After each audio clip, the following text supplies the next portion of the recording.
নির্বাচন কবে হবে এই যখন ছিল শঙ্কা, নির্বাচনের সময়কাল নিয়ে যখন বিএনপি ও সরকারের মধ্যে টেনশন তুঙ্গে, তখন লন্ডন বৈঠক যেন আশা জাগানিয়া খবর নিয়ে হাজির হলো এক সপ্তাহ আগে।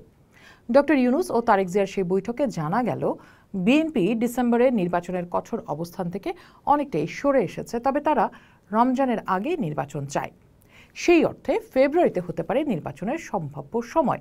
দেশের রাজনীতির অঙ্গনে এই খবরে এক ধরনের স্বস্তি নেমে আসলো। স্বস্তি এলো বটে, কিন্তু অন্যদিকে বড় অস্বস্তি কি রয়ে গেল না? যেমন স্বস্তির একটা বড় দিক হলো নির্বাচনের সময়কাল নিয়ে সংকট সমাধানে সংলাপকে বেছে নেওয়া হয়েছে। আর অস্বস্তির বড় দিক হলো নির্বাচনটি হবে যেটি, সেটা কি হবে পুরনো দুর্বৃত্তায়িত ব্যবস্থার অধীনে? একটি বড় প্রশ্ন উঠেছে নির্বাচন কমিশনকে ঘিরে। যে প্রতিষ্ঠানটি নির্বাচন আয়োজন করবে তারাই যেন আলোচনার বাইরে। লন্ডনে যখন নির্বাচনের সম্ভাব্য সময় নিয়ে আলোচনা হচ্ছে, তখন ঢাকায় নির্বাচন কমিশন বলছে তারা আনুষ্ঠানিকভাবে কিছুই জানে না। কমিশনের ভাষ্য খুব পরিষ্কার। তারা বলছেন যে তারা কোনো চিঠি পাননি, সরকারের সাথে তাদের কোনো বৈঠকও হয়নি। চিঠি না পেলে তারা কিসের ভিত্তিতে আলোচনায় বসবেন? বিশ্লেষকদের মতে এটি একটি অদ্ভুত পরিস্থিতি। সরকার এবং একটি প্রধান রাজনৈতিক দল নির্বাচনের সময় নিয়ে একমত হচ্ছে, কিন্তু সাংবিধানিক প্রতিষ্ঠান নির্বাচন কমিশন সম্পূর্ণ অন্ধকারে। তাহলে এই সমঝোতার ভিত্তি কতটা শক্তিশালী? সরকার কেন সবার আগে নির্বাচন কমিশনের সাথে বসে একটি রোডম্যাপ তৈরি করছে না? এই প্রশ্নটি এখন বড় হয়ে দেখা দিয়েছে। বিষয়টি আরও জটিল হয়েছে সরকারের দেয়া শর্তের কারণে। প্রধান উপদেষ্টা বলেছেন ফেব্রুয়ারিতে নির্বাচন হতে পারে যদি সংস্কার ও বিচারের বিষয়ে পর্যাপ্ত অগ্রগতি হয়। এই পর্যাপ্ত অগ্রগতি বলতে ঠিক কী বোঝানো হচ্ছে তা কিন্তু এখনো স্পষ্ট নয়। জুলাই অভ্যুত্থানের পর জনগণের প্রধান দাবি ছিল বিচার ও সংস্কার। সরকারও বরাবর জুলাই সনদের কথা বলেছে, কিন্তু সেই সংস্কারের সুনির্দিষ্ট রূপরেখা কি? কোন কোন ক্ষেত্রে কতটা সংস্কার হলে তাকে পর্যাপ্ত বলা হবে? বিচার প্রক্রিয়া, আদালতের এখতিয়ার, সেখানে সরকারের তরফ থেকে অগ্রগতির লক্ষ্যমাত্রা নির্ধারণ করা কতটা বাস্তবসম্মত? এই শর্তগুলো কি আসলে একটি সুষ্ঠু নির্বাচনের পথ তৈরি করছে, নাকি নির্বাচনকে আরও অনিশ্চয়তার দিকে ঠেলে দিচ্ছে? জাতীয় নাগরিক পার্টির মতো দলগুলো মনে করছে বিচার ও সংস্কারের সুস্পষ্ট পথনকশা ছাড়া নির্বাচন আয়োজন করলে তা হবে গণ অভ্যুত্থানের সাথে প্রতারণা। তাদের মতে নির্বাচন নিয়ে সরকারের আলোচনায় কেবল একটি দলই প্রাধান্য পাচ্ছে। এই রাজনৈতিক বিতর্কের গভীরে রয়েছে আরও একটি বড় সংকট, যার কথা বারবার মনে করিয়ে দিয়েছেন নির্বাচন কমিশন সংস্কারের প্রধান বদিউল আলম মজুমদার। তিনি সম্প্রতি একটি অনুষ্ঠানে বলেছেন, বাংলাদেশের মূল সমস্যা শুধু নির্বাচন অনুষ্ঠান করা নয়, বরং রাজনীতির দুর্বৃত্তায়ন। তিনি বলছেন, আমাদের নির্বাচনী ব্যবস্থা চরম দুর্বৃত্তদের কবলে পড়েছে। রাজনৈতিক অঙ্গন চরমভাবে দুর্বৃত্তায়িত, আর পেছনে বড় ভূমিকা রেখেছে টাকার খেলা। তার একটা মন্তব্য ছিল সেই অনুষ্ঠানে খুবই তাৎপর্যপূর্ণ।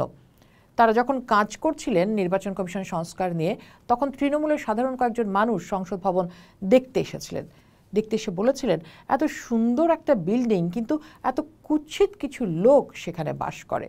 এই একটি বাক্যই যেন দেশের রাজনৈতিক সংস্কৃতির আসল চেহারাটা তুলে ধরেছে। বদিউল আলম মজুমদার সহ অন্যান্য রাজনৈতিক বিশ্লেষক এবং বিশেষজ্ঞরা সবসময় এই কথাটি বলে আসছেন ইদানিং, কিভাবে বাংলাদেশের প্রধানমন্ত্রী রাশিয়ার জার বা মোগল সম্রাটের চেয়েও বেশি ক্ষমতাবান হয়ে ওঠেন। আমাদের সংবিধানে প্রধানমন্ত্রীকে একক নির্বাহী ক্ষমতা দেওয়া হয়েছে, রাষ্ট্রপতির ক্ষমতা প্রায় নেই বললেই চলে। এর উপর একই ব্যক্তি যখন প্রধানমন্ত্রী, সংসদ নেতা এবং নিজ দলের প্রধান, তখন ক্ষমতার ভারসাম্য পুরোপুরি নষ্ট হয়ে যায়।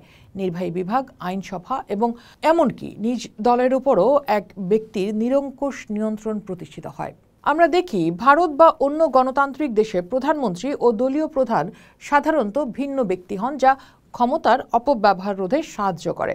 বদিউল আলম মজুমদার সেদিন সেই অনুষ্ঠানে শেখ হাসিনার প্রসঙ্গটি টেনে এনে বলেছিলেন, স্বৈরাচারী হয়ে ওঠার পেছনে এই কাঠামোগত ত্রুটি সবচেয়ে বড় ভূমিকা রেখেছে। তার দল আওয়ামী লীগও এই ব্যবস্থার শিকার হয়েছে। দলীয় প্রধান হয় তিনি দলকে সরকারের জবাবদিহিতার আওতায় আনার বদলে দলকে সরকারের অংশ বানিয়ে ফেলেছিলেন। ফলে দলের পক্ষে সরকারের ভুল ত্রুটি সমালোচনা করা অসম্ভব হয়ে পড়ে। বিশেষজ্ঞদের মতে লন্ডন বৈঠকে একটি রাজনৈতিক সংলাপের দরজা খুলে দিয়েছে। এটি ইতিবাচক, কিন্তু এটি সমাধানের শুরু মাত্র, শেষ নয়। নির্বাচনের তারিখ নির্ধারণ করা জরুরি, কিন্তু তার চেয়েও বেশি জরুরি হলো নির্বাচনটি কোন ব্যবস্থার অধীনে হবে তা ঠিক করা।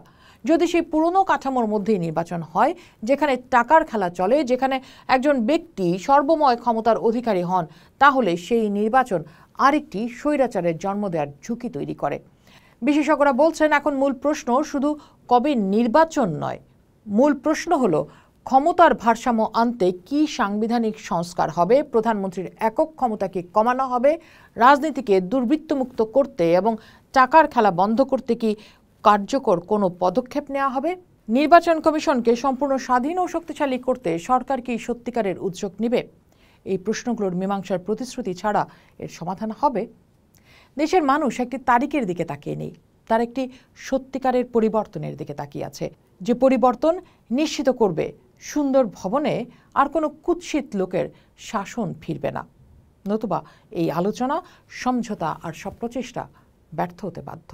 পোস্ট দেখুন, ভাবুন, করুন, পোস্টের সাথেই থাকুন।